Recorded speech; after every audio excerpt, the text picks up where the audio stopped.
para escuchar la conferencia de Pepe, que esta noche va a versar sobre la esperanza y su carácter político transformador. También quiero darle las gracias a Pepe por su generosidad, por querer compartir con todos nosotros su experiencia y su sabiduría. Voy a reseñar un poco por encima su trayectoria profesional, que es muy importante. Él es asesor laboral, analista político, promotor de movimientos sociales, fundador de Asamblea Canaria Nacionalista, partido político de izquierda fundado en 1989 por la unión de dos partidos que habían surgido en el ámbito de los movimientos cristianos de base canario. Tiene amplia experiencia en actividades formativas en México. Es cofundador de la Escuela Sociopolítica y actualmente es el coordinador de la misma junto a Isabel Pérez. Todas las personas que tienen la suerte de conocer a Pepe desde hace tiempo y por supuesto mucho mejor que yo, que lo conozco desde hace relativamente poco, sabrán de su gran humanidad. Yo veo esencialmente a un hombre bueno. Pienso que tiene una profunda espiritualidad. Eso no quita que tenga los pies bien puestos en la tierra.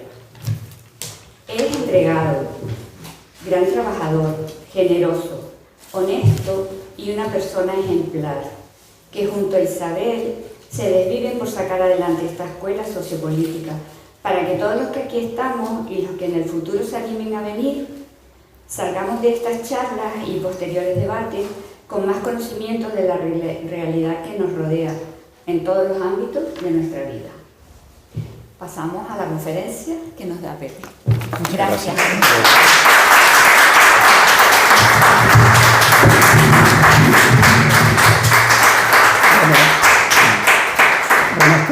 Buenas tardes. La conferencia que yo quiero, o la charla que quiero impartir esta tarde es la esperanza y su carácter político transformador. En esta sociedad de la desigualdad, me pregunto, ¿hay espacios para la esperanza? ¿Hay espacios para el cambio? ¿Hay espacios para otro mundo mejor? Antes de hablar de la esperanza, quiero plantear algunos interrogantes. En el año 2011, el 15M ha sido una inesperada explosión de ciudadanía de la esperanza, con un fuerte componente generacional. Tuvo la suerte de conectar con el sentir de una gran parte de la sociedad. Congregó a decenas de miles de personas en Madrid y en más de 60 ciudades españolas. Se invita a tomar la calle, exigía un cambio de prioridades. El manifiesto de la plataforma Democracia Real Ya exigía un cambio, pero ese cambio tan esperado aún no ha llegado. ¿Por qué? El 15 de octubre del año 2011, meses después del estallido del 15M, miles de personas se manifiestan en múltiples ciudades de más de 80 países, bajo el lema Unidos por el Cambio Global. Fueron las llamadas primaveras árabes, ante las que cayeron algunos gobiernos en el norte de África. El manifiesto de esta movilización denunciaba cómo los poderes establecidos actúan en beneficio de unos pocos, desoyendo la voluntad de la gran mayoría, sin importarles los costes humanos y ecológicos. Exigían un cambio, pero ese cambio esperado no ha llegado. ¿Por qué? Diciembre de 2013, el periodista Juan Luis Sánchez publica su libro Las 10 Marías del Cambio, en el que reconstruye la historia de diversas mareas y movimientos ciudadanos que se fueron constituyendo desde el 15M, en defensa de los servicios públicos, sanidad, educación, servicios sociales, etc. La sociedad reclama mayor participación y quiere dejar de ser un espectador para pasar a ser el protagonista de un cambio político. Exigían un cambio, pero ese cambio aún no ha llegado. ¿Por qué? Enero de 2014, decenas de ciudadanos publican un manifiesto denominado Mover Ficha, convertir la indignación en cambio político. Dicho manifiesto tendrá que ver con el germen de Podemos. Todavía Podemos no ha llegado a ser la alternativa global de gobierno de cambio. Y muchos dudan si podrán llegar a serlo. ¿Por qué? Mayo 2015. Diversas fuerzas y coaliciones electorales ganan las elecciones municipales. En muchas ciudades se constituirán posteriormente los denominados gobiernos del cambio. Solo en el ámbito municipal ha habido progreso. Sin embargo, la desigualdad, la pobreza, el deterioro y la precariedad en el trabajo siguen aumentando. Ciertos progresos sí, cambios garantizados no. ¿Por qué? Segunda mitad del año 2015. Algunas fuerzas políticas como el PSOE o Ciudadanos enarbolan también la bandera del cambio. Ciudadanos se presenta como el partido del cambio tranquilo, mientras que el PSOE, en conversaciones posteriores a las elecciones de marzo de 2016, habló de la necesidad de formar un gobierno para el cambio. Todos hablaban del cambio, pero ese cambio esperado aún no ha llegado. ¿Por qué? Junio 2016, el Brexit. Los ciudadanos británicos deciden abandonar la Unión Europea. El referendo británico fuerza a la Unión Europea a emprender el cambio de rumbo. Pero ese cambio no ha llegado. ¿Por qué? Enero del año 2017, en su discurso de toma de posesión como presidente de Estados Unidos, Donald Trump afirma que con su mandato comienza un movimiento por el cambio. ¿Pero hacia dónde ha ido ese cambio? Cambio global, mareas del cambio, cambio político, gobiernos del cambio, cambio tranquilo, cambio de rumbo. La palabra cambio está presente en el debate social y político de los últimos años. Es una de las más repetidas, pero la esperanza del cambio aún no ha llegado. Muchos tenemos la sensación, dice el historiador Santos Juliá, de que el sistema capitalista, tanto en las crisis como en las revoluciones por el cambio, sale siempre fortalecido y sus opositores debilitados. ¿Por qué? Pero me surgen algunas preguntas más. ¿Por qué las clases obreras, los grandes explotados por el sistema neoliberal, siguen votando a la derecha e incluso a la extrema derecha? ¿Por qué los dominados y los dominadores, los grandes y los pequeños conviven pacíficamente? ¿Por qué la izquierda, que es la que viene enarbolando la bandera del cambio, ha sido incapaz de encontrar acuerdos y confluencias para afrontar los cambios que la calle le pide? ¿Por qué? Hay que buscar alternativas para que esto cambie. ¿Pero a qué buscamos alternativas? ¿Dónde están las causas de que no se haya dado el cambio? En muchas ocasiones, en Canarias, por ejemplo, se han levantado movimientos para el cambio de la ley electoral. A pesar de las muchas reuniones y a pesar de los muchos esfuerzos, la ley electoral no ha cambiado, ni parece ser que vaya a cambiar. ¿Por qué? Obama en los Estados Unidos llegó al poder con aire de cambio. Sus medidas, no obstante, reforzaron las prácticas neoliberales. Siguieron muriendo ciudadanos negros. Aumentaron las deportaciones de migrantes, el 40% más que en Bush. Duplicó en el número de países las operaciones militares. Y eso que era el Premio Nobel de la Paz. Unos pocos años más tarde, Trump llega al poder. ¿Pero quiénes fueron los votantes de Trump?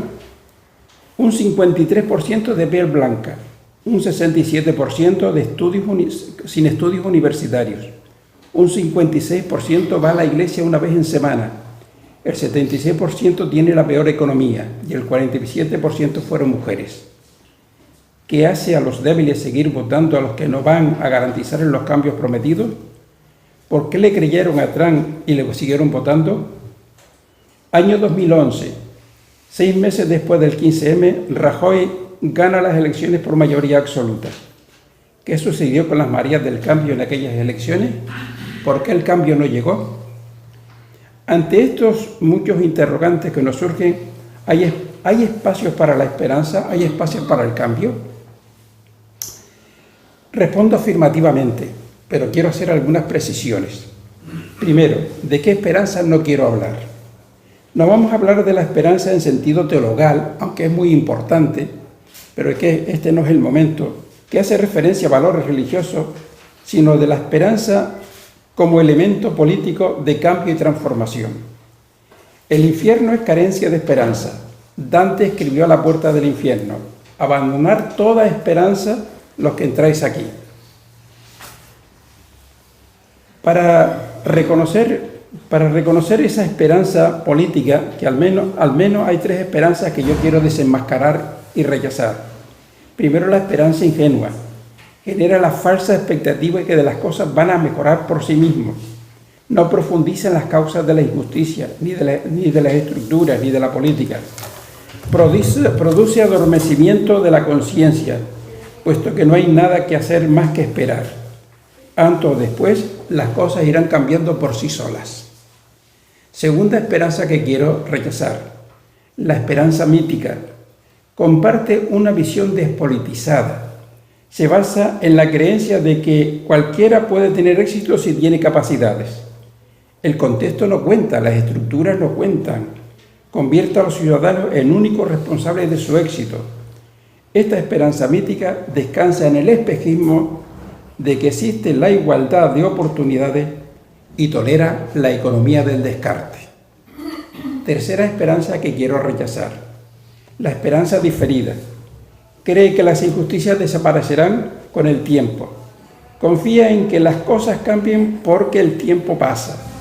Los que viven de esta esperanza no ponen nada de su parte para que los problemas mejoren, jamás animan el camino. Son ciudadanos progresistas que critican el sistema, las estructuras y la política en general, pero no hacen nada para cambiarlo.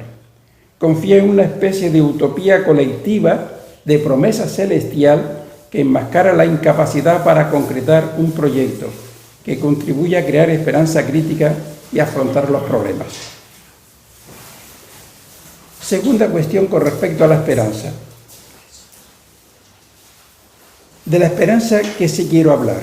Se trata de una esperanza de transformación, de una esperanza política. De esta sí quiero hablar. La esperanza política es reflexiva. Nos hace autocríticos con el trabajo que hacemos y responsables del cambio social que deseamos. Esta esperanza es además una esperanza audaz y asume que el compromiso colectivo tiene una dimensión grupal. Se basa en la conexión entre la indignación ante las distintas formas de opresión con la valentía que actúa para transformar la realidad. Tiene su centralidad en las causas y en el cambio. La esperanza crítica o la esperanza política es consciente de que el cambio no viene solo, que es el resultado del esfuerzo colectivo y de la voluntad de retomar el camino una y otra vez. Requiere flexibilidad, dinamismo y actualización del discurso. La esperanza política parte de la reflexión y siempre lleva a la acción. Las palabras de Freire nos ayudan a entender lo que venimos diciendo. Mi esperanza es necesaria, pero no es suficiente. Ella sola no gana la lucha, pero sin ella la fuerza flaquea y titubea. Necesitamos la esperanza política como el pez en el agua. Hablamos de la esperanza política que cree y lucha que otro mundo mejor sea posible. La esperanza que, desafiando a esta sociedad neoliberal, aspira a otro modelo de sociedad, donde la igualdad pueda ser una realidad, donde todas las personas sean dueños de los derechos humanos y no inquilinos o excluidos. Esta tiene sentido cuando se convierte en capacidad de transformación de la realidad y en propuestas alternativas. La esperanza no es escapatoria, sino la mirada más certera y políticamente fecunda de la realidad, dice Freire. San Agustín afirma en uno de sus sermones algo muy importante para hoy. La esperanza tiene dos hijas queridas, la indignación y la valentía. La indignación para rechazar las cosas así como están. La valentía para enfrentarse a esa realidad e intentar cambiarla. Hoy San Agustín hubiera dicho sin duda que esta esperanza es la que busca alternativas al cambio. Hablo de la esperanza del Quijote. No acepta la derrota sin antes dar la batalla. O la que reclama Luther King, de iniciar rápidamente el giro hacia una nueva sociedad centrada en las personas. O la que dice el Papa Francisco, La esperanza no es optimismo, es mucho más. Es la capacidad de mirar hacia adelante.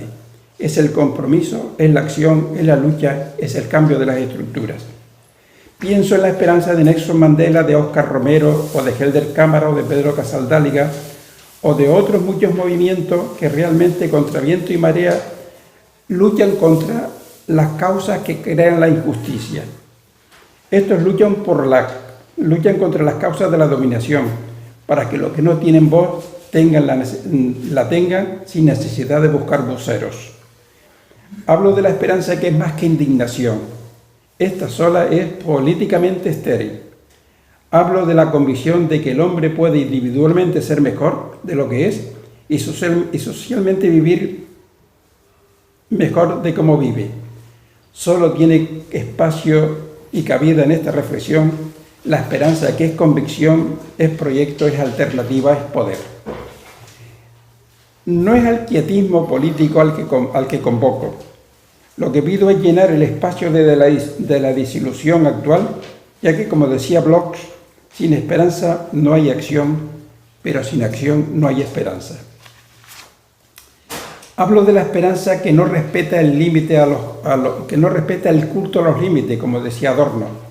Rickel afirma que el futuro entra en nosotros mucho antes de que suceda, y este solo sucede cuando la esperanza se convierte en convicciones de cambio y progresos estructurales, ya sea en la conciencia, en la economía, en la política o en las relaciones sociales.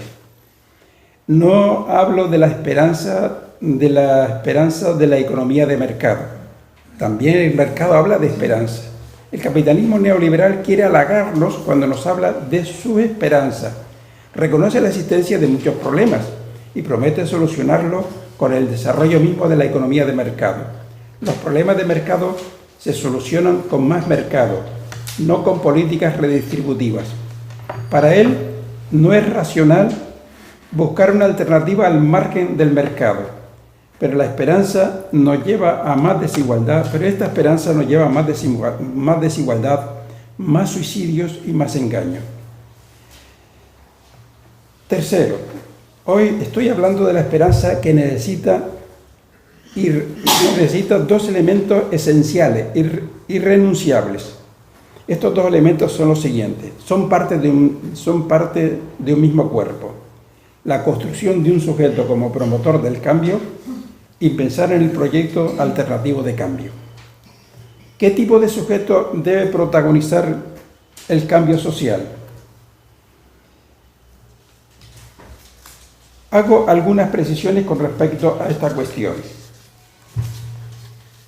En las visiones más clásicas,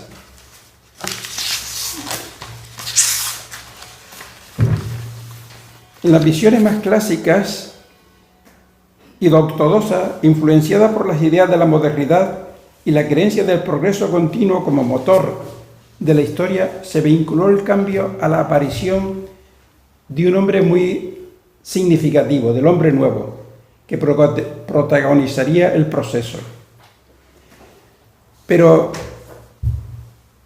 no conviene olvidar que esta concepción política del hombre nuevo ha llevado a muchos a pensar de que lo que se necesita es el líder, lo que necesita es el controlador, el estrenador, un nuevo rey, un nuevo caudillo, un superior, un presidente o un secretario general, una élite, una arriba y otra abajo, un jefe y un súbdito, una desconexión entre ambas partes.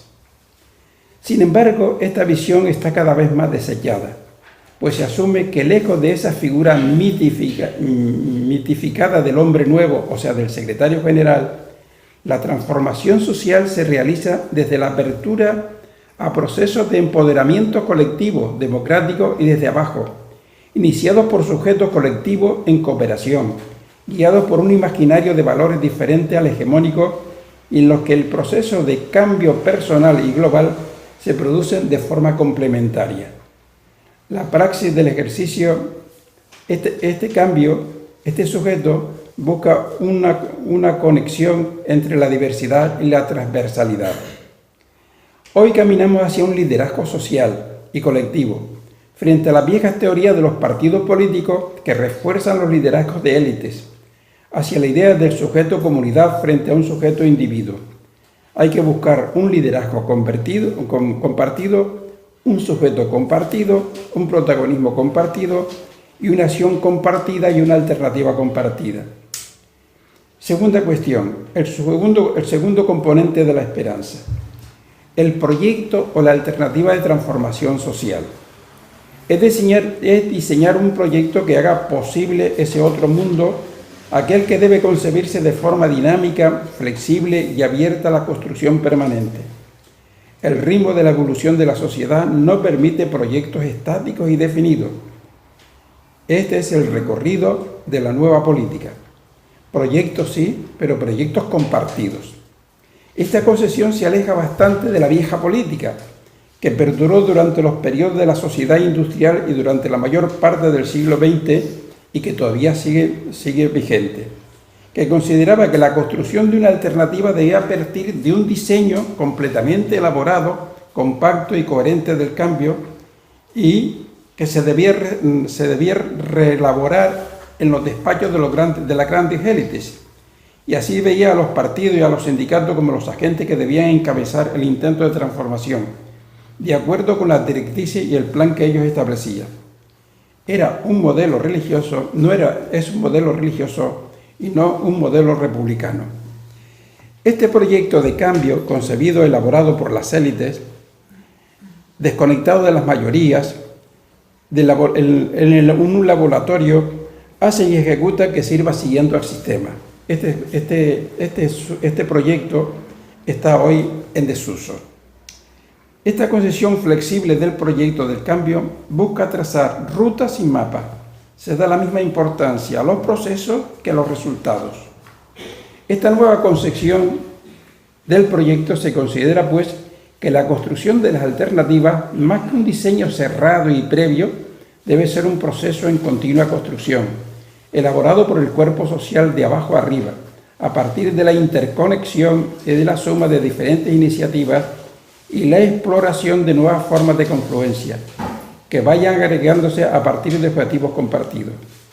Emilio Muiño lo resume claramente así: la transformación social, el cambio social, la esperanza del cambio debe partir de una realidad en red viva y muy diversa, que entrelaza confluencia y alianza de una pluralidad de colectivos y actores sociales extremadamente diversos. ¿Y cuáles serían los ejes fundamentales para una propuesta, para una esperanza de cambio social? Voy a señalar 4 fundamentos que me parecen interesantes. Primero, la apuesta por una sociedad que avance hacia la equidad y la justicia.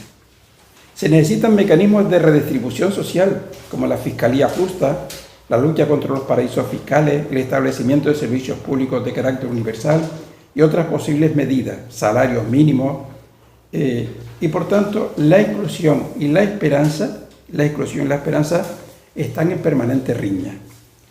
Segundo eje fundamental para construir una alternativa: una propuesta que ahonde en la democracia y en la participación ciudadana.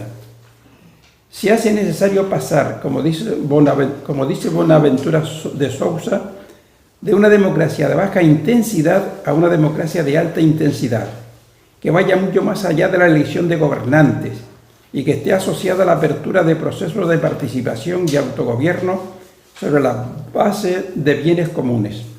Una democracia que combine la lógica representativa con la creación de altos espacios de deliberación. Tercera cuestión: la necesidad de dar respuesta al contexto de crisis ecológica, superar la concepción utilitarista y instrumental de la naturaleza que han desarrollado diferentes disciplinas como la economía. Y cuarto eje: cualquier propuesta de transformación social debe basarse en una economía al servicio de las personas. Se trata de construir una economía donde un trabajo para todos prioritariamente responda a la necesidad y al cuidado de las personas. Es decir, buscamos un trabajo decente. Segundo elemento: garantizar un mínimo vital que permita vivir con dignidad. Nadie puede ser un excluido. Y tercera cuestión: construir una economía que se ajuste a los límites impuestos del planeta, que a su vez asuma la injusticia ambiental y la justicia social, estos son ámbitos indisociables. Esta esperanza sin cambio se debilita, se empobrece si no tiene cambios, si no se hacen los cambios. Señalo algunas vías posibles para el cambio, para hacer que la esperanza se convierta en un cambio. Para esto señalo 4 posibles vías de actuación. Primero, el primer ámbito, el desarrollo de contrapoderes sociales que apuestan por iniciativas de solidaridad, de cooperación, de colaboración. Se basan en modos de hacer no capitalista, actuando a modo de isla. Ahí está la economía del bien común, las tareas de los ecologistas, muchos movimientos de Cáritas, muchos movimientos sociales, el pacto social, el nuevo pacto social, etc. Son grietas en el sistema capitalista. Actúan con una lógica diferente a este y en los intersticios del sistema. Su objetivo es agrietar el sistema, tratando de cambiar el mundo sin cambiar el poder. Son proyectos a largo plazo que arrancan ya sin esperar a que se realice la transformación de toda la sociedad. Aquí caben todas esas iniciativas. En realidad crean espacios de socialización y valores alternativos que transforman a las personas que participan en ellos. Este es el primer ámbito. Segundo ámbito, la vía de las instituciones.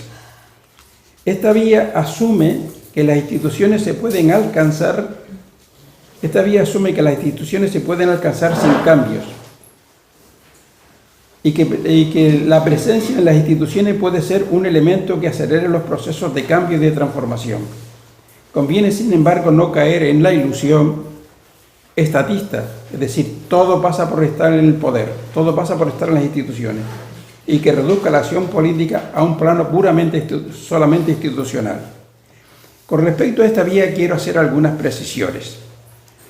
Se han ido sucediendo diversas generaciones de indignados, pero no se han dado los cambios deseados, como decía al principio. No ha cambiado ni la desigualdad, ni la exclusión, ni las políticas de austeridad. ¿Por qué? En una de las recientes manifestaciones de nuestra ciudad, una octavilla de un partido político decía: hay que seguir diciendo basta ya. Hay que fortalecer las luchas en las calles. Hay que potenciar las movilizaciones unitarias. Hay que manifestar nuestro rechazo. Pero algunos analistas nos preguntamos si se puede cambiar el mundo sin estar presente en las instituciones. Esta estrategia hasta la fecha no ha sido eficaz. Es decir, cambiar el mundo olvidando las instituciones hasta la fecha no ha sido eficaz. Es imposible hacer el cambio sin las herramientas de la política y sin las herramientas de las instituciones públicas. Esta palanca es necesaria para desmantelar lo que el neoliberalismo ha construido. La izquierda y los movimientos sociales en el futuro tienen 3 grandes retos. Primero, entender que necesitan las instituciones públicas para tener una esperanza de cambio. Segundo, que hay que manejar los medios de comunicación social y las nuevas tecnologías. Y tercero, la globalización de nuestras luchas. La derecha ha sido capaz de construir sinergias globales y por eso siempre gana, mientras nosotros lo que hacemos es ir de fragmento en fragmento. La ausencia de esta estrategia es la que consolida el poder neoliberal. Tercer ámbito donde yo creo que se deben plantear los cambios: la participación ciudadana. Apuesta por el cambio a través de la participación y la acción ciudadana. Protestas en la calle, manifestaciones, organizaciones cívicas, consumo, agresiones agresiones del sistema a la ciudadanía, pensiones, etc. Hace pocos días, el presidente del Colegio Médico de Las Palmas proclamaba lo siguiente: la asistencia sanitaria en Canarias está en la V. Tiene respiración asistida. Es la hora de la ciudadanía, decía él. No debe olvidarse que todas estas participaciones ciudadanas tienen que actuar interconectadas. De lo contrario, no tendrán poder de cambio. Cuarto elemento para que exista el cambio: la política. Nos han robado la política. Sin política no hay ni esperanza ni cambio. Se tratan de políticas que vayan haciendo posible todo lo viable. Pero cuando un pueblo, una ciudadanía está alejada de la política, cuando dice a mí de política no me interesa nada, ese pueblo está totalmente perdido. No va a haber cambio. No va a haber esperanza. Muchas voces neoliberales niegan que otro mundo mejor sea posible. Margaret Thatcher, fiel a la convicción de que le llegaba el fin de la historia, afirmaba contundentemente: no hay alternativas, no hay sociedad, solo hay individuos. Por tanto, no es posible que haya sujetos ni proyectos de cambio. Actualmente, una corriente de intelectuales y periodistas y economistas dicen: es imposible que esto cambie, no hay mejor sociedad que la que tenemos. Esto es lo que hay. Uno recuerda con ironía aquello de que la mejor jugada del diablo fue convencer a la gente de que no existe enemigo, de que no existe el cambio, de que no es posible la esperanza. Otras voces se fundamentan en hechos históricos. Por ejemplo, en la Revolución Francesa. ¿Por qué la Revolución Francesa no hizo el cambio esperado? Porque la burguesía pensó que aquella había cumplido su objetivo cuando sus intereses estuvieron asegurados. A partir de aquí, deslegitimaron a quienes, movidos por los ideales de libertad, igualdad y fraternidad, seguían luchando por el cambio. Al fin, el triunfo de la revolución llegó con la democracia burguesa, que consiste en elegir periódicamente a los que van a expoliarnos en los próximos 4 años. La revolución comunista fue otro hecho significativo y fue un hecho significativo de alternativa al capitalismo. Pero cayeron en la represión, en la negación de la libertad y poco a poco se fue contaminando de la corrupción y de la dictadura. La élite comunista se apropió del poder. No hubo cambio. La caída del muro de Berlín, símbolo del fracaso del comunismo histórico, significó el triunfo del sistema capitalista, entrando en crisis todas las utopías que llevaban a la emancipación. Llegó el fin de la historia, decía Fukuyama. Todas las revueltas y revoluciones que han germinado en la calle y plazas públicas no han conquistado todavía el cambio ni la esperanza. Solo consiguieron hacerse visibles en las calles. La historia demuestra que solo la calle no construye el cambio. Se necesitan también otras vías interconectadas. Por otra parte, cuando el pueblo aparece como sujeto de decisión solamente en las urnas y los lenguajes de la revolución cambian a la misma velocidad que los revolucionarios alcanzan el poder, los cambios anunciados no se producen y lo que se genera en la ciudadanía es frustración y desesperanza. La gran victoria del neoliberalismo ha sido domar la vida civil. La cultura del bienestar nos anestesia, dice el Papa Francisco. Nos convertimos en una sociedad civil dócil, individualista, consumista, y las mayorías se quedan cada vez más lejos del bienestar de esa minoría feliz. Eso lo dice el Papa en la carta La alegría del Evangelio. Concluyendo, el sistema capitalista neoliberal tiene pues 2 objetivos fundamentales. Eliminar todo sistema alternativo. Lo viene consiguiendo. Segundo, destruir toda la esperanza de cambio. No lo ha conseguido del todo. Todavía quedan grandes sectores de la sociedad que creen que el cambio es posible y que la esperanza es posible. Llegado a este punto, una pregunta: ¿qué se debe cambiar para que el cambio llegue a ser real? Habría que cambiar la conciencia de las mentes. ¿De qué se compone hoy las mentes de la gran sociedad, de la gran ciudadanía? Se compone de 3 lógicas fundamentales. La lógica de la mentira y del engaño.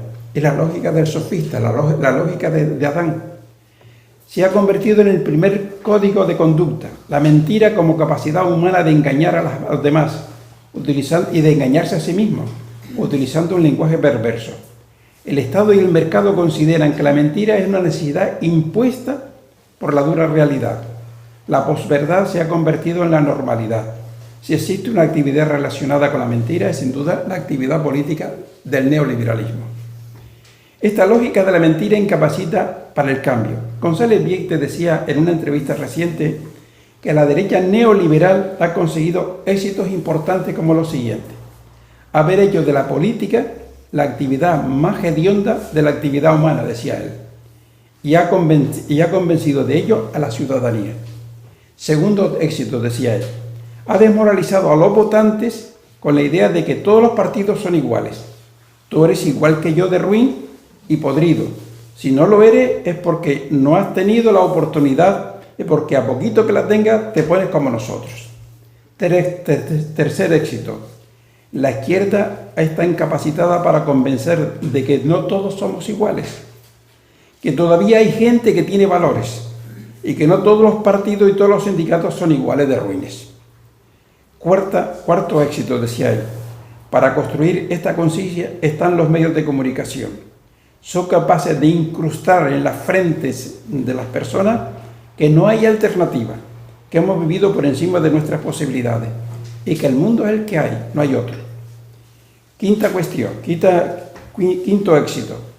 En cualquier caso, la respuesta de por qué sigue votando la gente a quienes les hace daño es porque somos, primero, una sociedad poco culta, llena de miedo, y tercero, a los que ha convencido que no hay alternativa.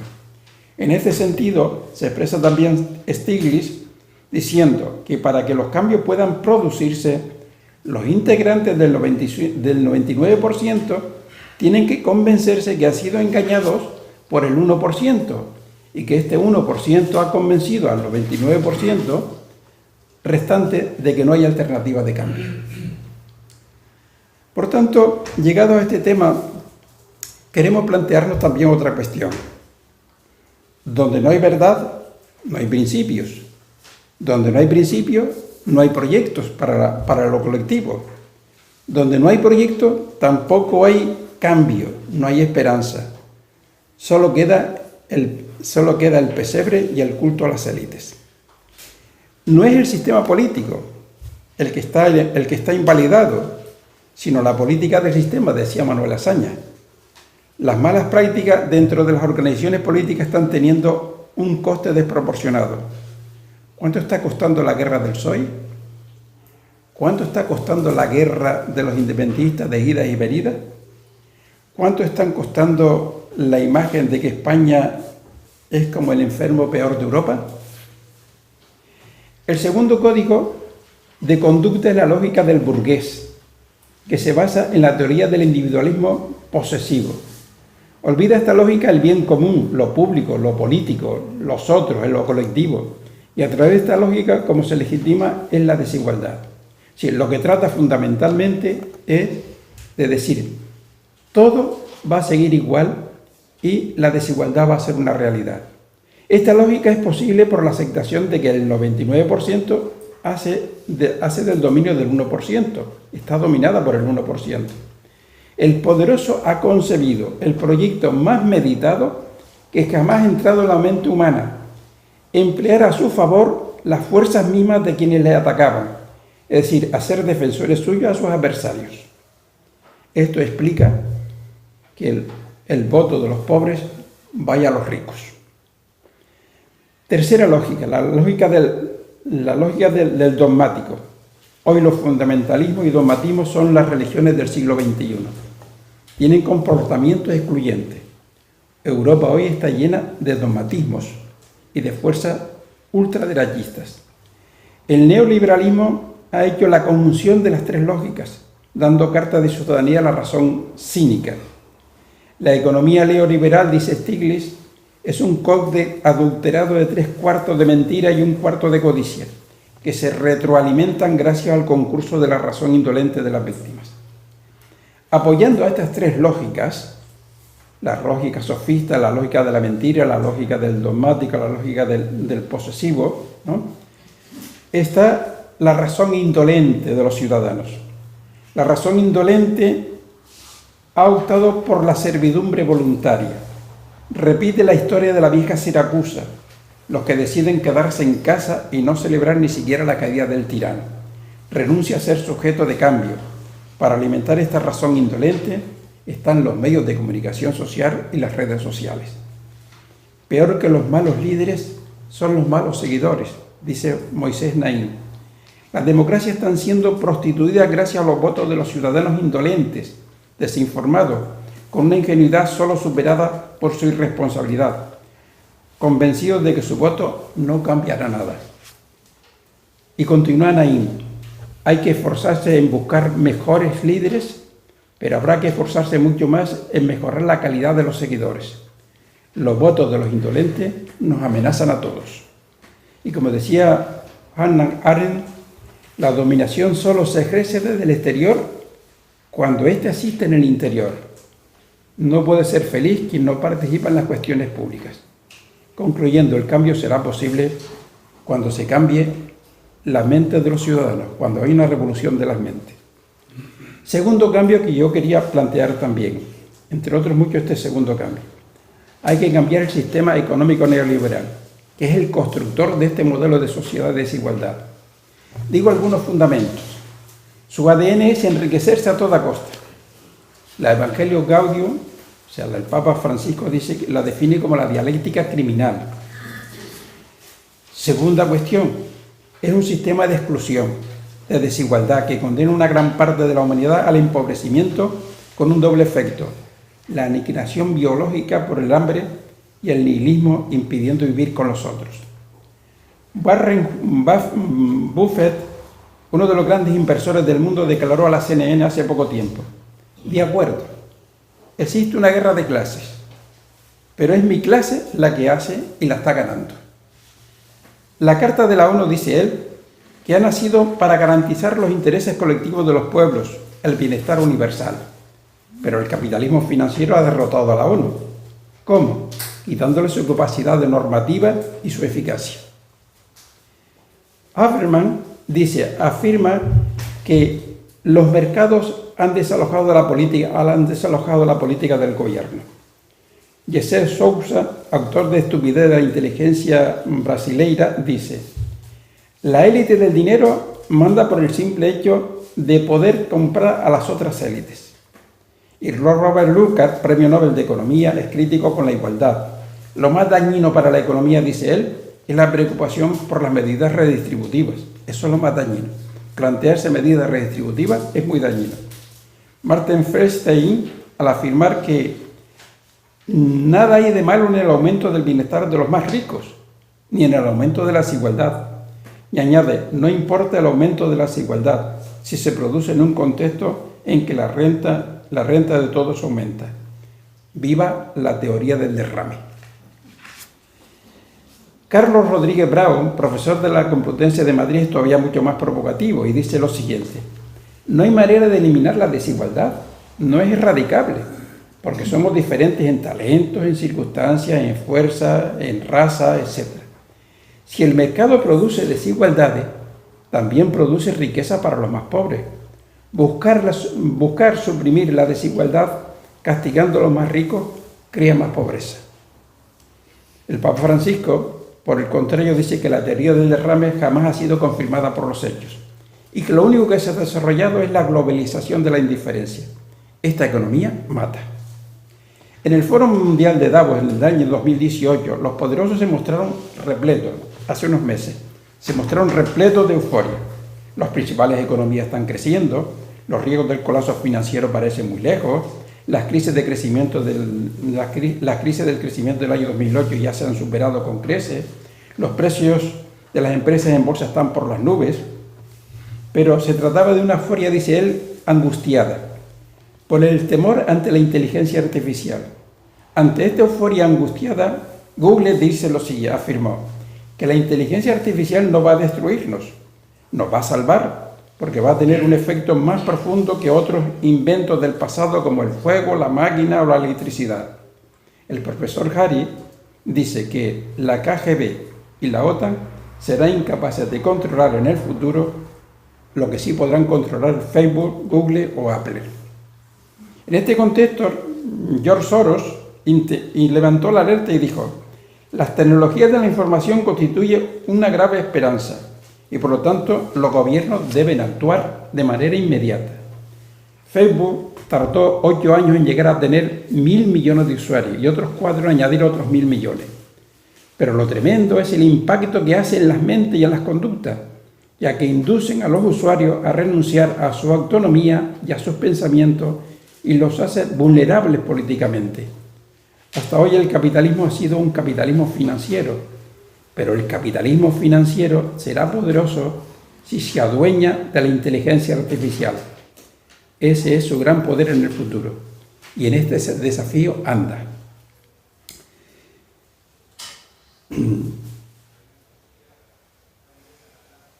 Apunto algunos escenarios para el cambio. Algunas construcciones que debemos construir para que exista el cambio, exista la esperanza. Primero, el primer escenario: trabajar por una toma de conciencia de que esta sociedad ya no aguanta más. Convencer, por tanto, a la ciudadanía de que el cambio es necesario y hay que empeñarse en él. Hay que ir a la revolución de las mentes. Hay que crear muchas iniciativas y procurando que no sean fragmentadas. Una iniciativa fragmentada se hace estéril. Y tercero, el cambio de estructura sin revolución de las mentes es ineficaz. Hemos visto muchas revoluciones, hemos asistido a muchas revoluciones de cambio, pero sin embargo no hay ninguna ha triunfado. ¿Por qué? Porque la revolución de las mentes no se ha hecho. O hacemos las revoluciones de las mentes o no tenemos nada que hacer. Yo creo, en este sentido, creo que un escenario que tiene que plantearse la escuela en el próximo curso es este: ¿cómo hacemos la revolución de las mentes? ¿Cómo cambiamos las mentes? Porque esta revolución, se han dado otras muchas revoluciones, pero esta no se está dando. Segundo escenario donde debe realizarse, segundo escenario estratégico donde debe realizarse el cambio: construir un sujeto, el sujeto social del cambio. Este sujeto debe comprender un espectro suficientemente amplio de hombres y mujeres. También la escuela debía plantearse, si el próximo curso esto no tiene que planteárselo. En otro tiempo, el sujeto social de cambio fue el movimiento obrero. Es difícil que hoy lo veamos así. ¿Por qué? Porque el movimiento obrero hoy tiene muchos desafíos. Cito algunos. No es homogéneo.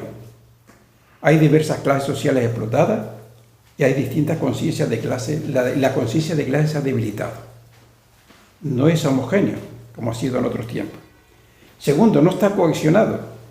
La fragmentación sindical le hace perder protagonismo, capacidad para el cambio. El gran triunfo de la gran patronal en España ha sido dividir y fragmentar el movimiento sindical. Ahí está su poder. Tercero, en el futuro, el trabajo, estoy diciendo una cosa que a lo mejor me puedo equivocar, en el futuro el trabajo no será con toda seguridad ya el elemento clave en la producción, ni garantía de bienestar social. La tecnología será tanto o más importante que el trabajo humano. Harari, el autor del libro Homo Deus, dice: no tenemos ninguna garantía de que los trabajos que se crean sean suficientes para cubrir los que se destruyen. Ni tampoco está claro que los humanos sean capaces de realizar los nuevos puestos de trabajo mejor que la inteligencia artificial. ¿Cuántos trabajadores tendrán la habilidad para reciclarse? ¿No se estará devaluando ya con las nuevas tecnologías el capital trabajo? Por tanto, el trabajo que ha sido siempre fuente de bienestar y garantía para la clase trabajadora, no estamos tan seguros que lo sea en el futuro. Cuarto, las reformas laborales han debilitado al movimiento sindical, porque le han despojado del poder de negociación colectiva sin que hasta la fecha tenga capacidad de respuesta. La reforma laboral del año 2012 debilitó brutalmente al movimiento sindical. Le quitó el poder de negociación y le quitó de las manos a la clase trabajadora. Cuarto, no existe seguridad acerca de cómo se tienen que producir los procesos de transformación social. Se necesita un cierto giro en torno a cómo deben estos ser pensados como para ser flexibles, dinámicos y abiertos a la construcción permanente.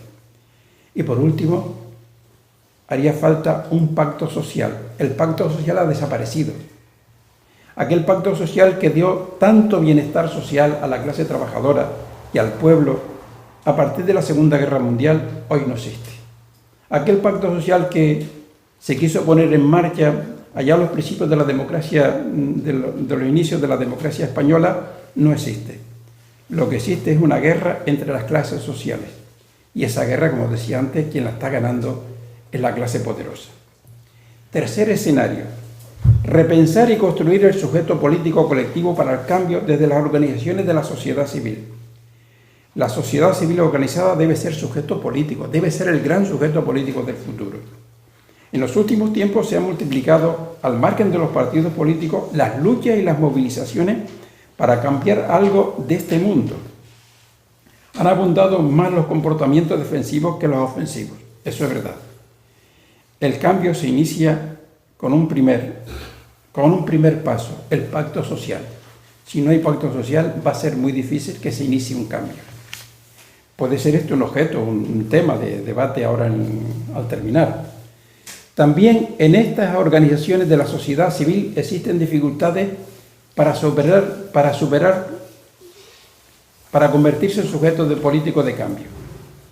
Algunas dificultades que hay para que estas organizaciones civiles se conviertan en sujetos de cambio. La gran fragmentación de organizaciones, lo que crea debilidad y aboca a las crisis permanentes. La fragmentación de las organizaciones civiles es un adorno, algo que necesita el sistema para mantenerse a pleno pulmón. Esta fragmentación está ajena a la transversalidad entre organizaciones. Son ajenas muchas veces unas de las otras. No tratan las unas de las otras y adversas. Cada una anda dando su batalla. La desconexión les arrebata el potencial y pone los cambios fuera de su alcance. La fragmentación y la falta de transversalidad, de conexión, es lo que el enemigo necesita para decorar el sistema, justificando que existe democracia porque existe la libertad de expresiones de lucha. El sistema se crece cuando la gente se desahoga y se fragmenta. Y esta fragmentación se está dando a todos los niveles, dentro de la Iglesia, dentro de las organizaciones civiles, dentro de los sindicatos, dentro de los partidos políticos, dentro de cualquier ámbito de la sociedad. La fragmentación es lo que necesita el sistema para triunfar. Puede haber muchas organizaciones civiles, pero fragmentadas no sirven para nada, o sea, no llegan a hacer el cambio. Tenemos que valorar positivamente dos tendencias que hay en este momento. Los cambios no vienen de arriba, esto es una tendencia que hay ahora, que es muy importante y cada día va creciendo. Los cambios, si quieren que haya cambios, tienen que venir desde abajo. Segunda, conciencia de que la diversidad, la fragmentación, deberá implicarse en la transversalidad, en sinergia, en confluencia, en coaliciones. Esta conciencia está creciendo y nosotros tenemos que aprovechar, y la escuela debería hacerlo en los próximos años, en los próximos tiempos, tiene que aprovechar las confluencias, tiene que provocar las confluencias para ir acabando con las fragmentaciones para que surja el sujeto que es necesario que haga el cambio y que dé esperanza. Sin sujeto político no habrá cambio. Apostamos por lo que dice Hari: nunca es tarde para cambiar el porvenir. El Papa Francisco grita insistentemente que nadie nos robe la esperanza. Hay tiempos y hay valores para construir un proyecto alternativo. Todavía, como dice Hari, estamos a tiempo. Lo que tenemos es que poner nuestro esfuerzo para que estos posibles sujetos sociales y políticos que hay en la sociedad puedan convertirse en esperanza y en cambio. Y nada más, muchas gracias.